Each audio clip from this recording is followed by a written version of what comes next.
కీర్తనల గ్రంథము 75వ కీర్తన.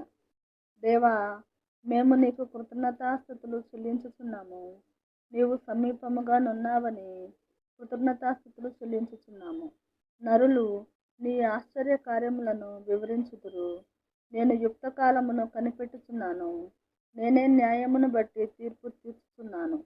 భూమియు దాని నివాసులందరూ లయమగునప్పుడు నేనే దాని స్తంభములను నిలుపుదును.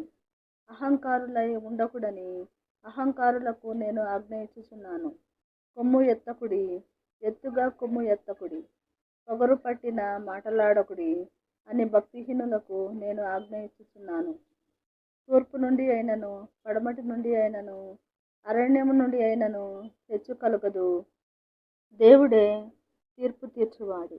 ఆయన ఒకని తగ్గించును, ఒకని హెచ్చించును. యెహోవా చేతిలో ఒక పాత్ర ఉన్నది, అందులోని ద్రాక్ష రసము పొంగుచున్నది. అది సంభారముతో నిండి ఉన్నది. ఆయన దానిలోనిది పోయుచున్నాడు. భూమి మీదనున్న భక్తిహీనులందరూ మడ్డితో కూడా దానిని పీల్చి మృంగివేయవలెను. నేనైతే నిత్యము ఆయన స్తుతిని ప్రచురము చేయుదును. యాకోబు దేవుని నేను నిత్యము కీర్తించెదను. భక్తిహీనుల కొమ్ములన్నింటినీ నేను విరుగగొట్టెదను. నీతిమంతుల కొమ్ములు హెచ్చింపబడును.